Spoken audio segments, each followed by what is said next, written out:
What up, YouTube? This is XO-1, and I'm coming to you with another update with the XO-1 XL2 system. Now, I'm noticing a lot of people are starting to do this type of setup.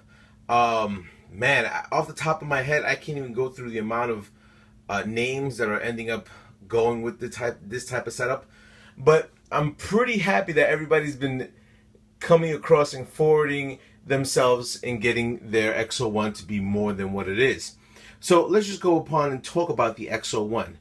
The XO-1 is one of the best aerodynamically sound RCs ever built. Let's call a spade a spade. A lot of people don't like the XO-1, but you have to give credit to where it's due. The way they set this up from Traxxas, right off the bat, you're going 100 miles per hour.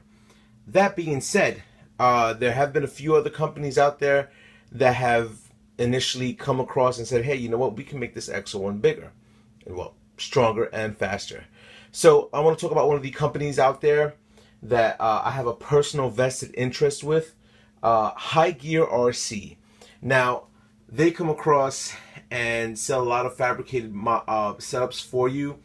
I've dabbled with them in a few components as of late, but the things that I want to talk about as I crack open this hood is the upgrades that I've done with High Gear RC and stuff that I've done on my own. So let me put the XO-1 body down, and as you can see, I do have my XL2 mounting plate for the XO-1, which eliminates you having the initial ESC that's on there from Castle and for you to throw an XL2 in there. Also, I have a mounting bracket for me to go higher than a 34 tooth pinion from High Gear RC. Really inexpensive. A little bit of modification on the chassis that you have to do. I'm going to see what I'm going to do once I install it. That being said, here's what I've done with the RC as of late. As you can see, I ended up adapting the Castle Creations bullet ends, and by far these are one of the best. I mean, don't get me wrong, I love all the other connectors that are out there, but this is really serious business. I mean, I can't even come across and explain on how hard it is to connect and reconnect, and B, the just the way they're set up. As you can see, this is 8-gauge wiring, all around. So I wanted something that was bigger than the norm. Initially, when you do buy this RC, is with Traxxas. My only problem is that I did a major boo-boo, and I did not dye these before I installed them. So I got to figure out a way to do this without destroying what I initially have there right now. I mean, personally, I'd rather destroy them and dye them black. It's really inexpensive. So what you're looking at is not a finished product. The things that I'm missing right now, which is driving me insane because I'm looking around my whole RC room and I cannot find it. My 20 amp BEC, which I bought. So I'm looking for the 20 amp BEC. Also, I'm looking for the my cap, and I bought a cap and I have not installed it onto my ESC yet, which I'll probably install it right at the edge right here, depending on how that works out. So now after installing this, and I disconnected a whole bunch of other stuff, let me just come across and tell you the things that I got and the things that I'm going to do. I still have to wire mesh this. I'm not going to be able to wire mesh the batteries, or let me see what I could do with the ESC. This is my Y connector, 8-gauge as well. I know there's going to be a lot of people asking me why in the heck would I have done that. Man, maybe sometimes I want to run on a 4-cell. We'll see. 4 cells being said, let's come across and crack this open and show you the batteries that I'm going with. These are the Thunder Power 5000 milliamp. This is the 4-cell 70C.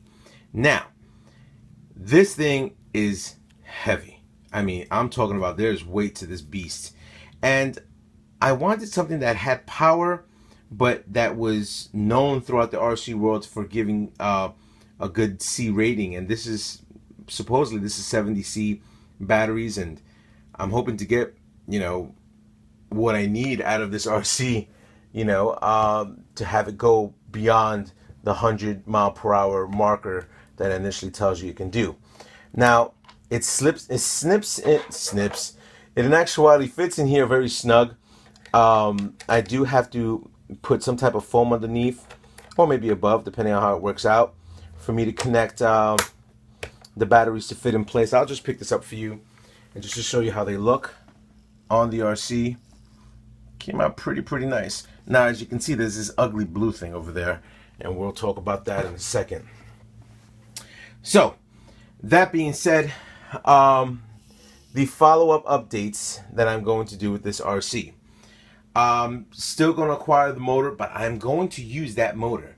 I've seen people use it, and I've seen people go 120 miles per hour with that motor. And if you're looking to know what that motor is, it's the 1717 stock motor from the XO-1. That needs to be acquired. Also, the servo. This is the Traxxas 2075. I am not going to go with the Traxxas 2075. The reason why I'm buying the 20 amp BEC is because I'm going to get a brushless servo from Savox. So hopefully that will come in very soon. I'm not too sure how I'm going to set up the weights for this front right now. So I know there's a few people out there that in actuality are putting spacers and just weighing them out over here on the end.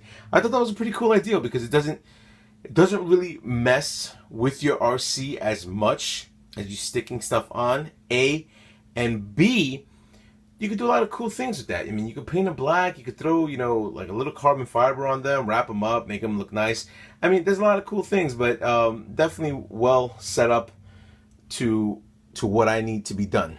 Now, that being said, I was initially going to throw in my Garmin 201 right here.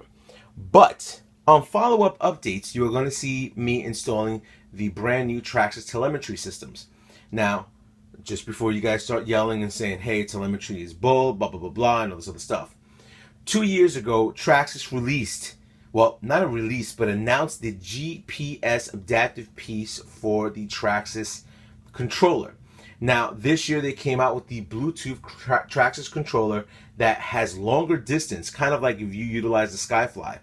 Now, if I adapt that GPS module into this system, I want to see how accurate this XO-1 is. I will still install the Garmin GPS and just to see how is the rating between the two of them.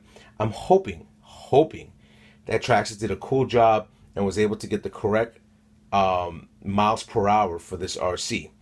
Now, I'm thinking this project should be done very soon because I have one of my friends who's now becoming a speed demon, and I ended up talking about him in another video with my e-Revo and his e-Revo, and now he's looking to get some type of speed.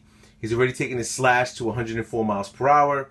Now he's going to pick up an XO-1, and he was able to go on a few websites that I told him to go on to, and now he's pretty much hooked on the game again. You know, everybody knows whoever loves RC, they could leave it for a while, and they'll end up coming back, you know, even with more money to spend on this type of game. So, that being said, that's my update for now. I know I haven't been doing that many updates, but as you guys well may know, it was, well, technically it still is summertime.